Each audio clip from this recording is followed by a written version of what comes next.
ஓம் நம சிவாய.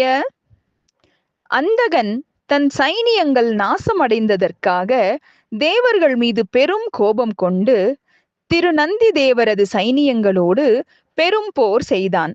அப்போது அந்த சேனையில் ஒரு வீரனாக விளங்கும் விஷ்ணுமூர்த்தியால் தேகமுற்றும் காயமுறும்படி அடிக்கப்பட்டும், நான் இவர்களால் இரவாது பிரம்மனால் வரங்கொடுக்க பெற்றுள்ளவன் என்னும் தைரியத்தால் யுத்தத்தை விடாமல் நடத்தினான்.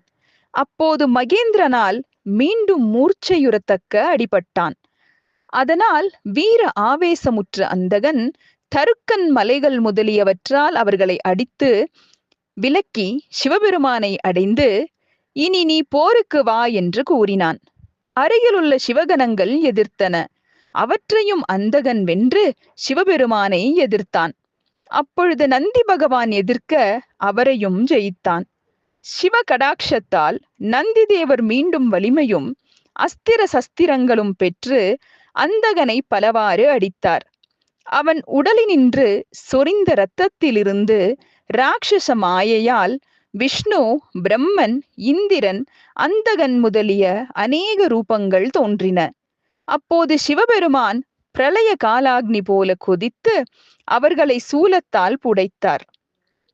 அவ்வாறு அசுரசேனை பெருக ஒட்டாமல் சிவபெருமானை விஷ்ணு யோகத்தால் பயங்கரமான முகமும் அநேக புயங்களும் 2 விழிகளும் சர்ப்பங்களாக ஆகிய ரோமமுடைய எண்ணிறைந்த ஸ்திரீகணங்களை சிருஷ்டித்தார். அவ்வாறு சிருஷ்டி செய்த சாம்பவ மூர்த்தியின் வலது தோலிலிருந்து 4 கால்களுடைய ஒரு சக்தி தோன்றி அந்த ஸ்திரீகணங்களுக்கு தலைவியாய் தேவர்களால் தோத்திரம் செய்யப்பட்டு சிவகடாட்சம் பெற்று பெரும் பசியோடு அந்தகன் சைனியத்தை அழிப்பதனால் உண்டாகும் உதிரத்தை பானம் செய்து கொண்டு இருந்தாள். அதனால் அந்தகன் பலமற்றவனாய் உடல் இளைத்து சிவபெருமானுடன் கத்தி, வேல், அம்பு, வாள், தோமரம், முசலம், பிண்டிபாலம் முதலிய ஆயுதங்களாலும் வஜ்ராயுதம் போன்ற தனது நகங்களாலும் புயங்களாலும் சத்திரிய தர்மம் விடாமல் போர் புரிந்தான்.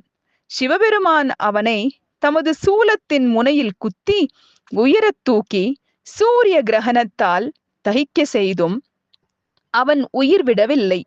விகசன் முதலிய அந்த சைனியம் அழிந்தது.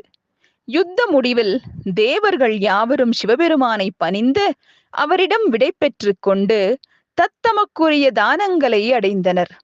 சிவபெருமான் சக்திகளோடு தமது குகையை அடைந்து பார்வதி தேவியை பார்த்து நடந்த விருத்தாந்தங்களை கூறி சந்தோஷத்துடன் வீற்றிருந்தார்.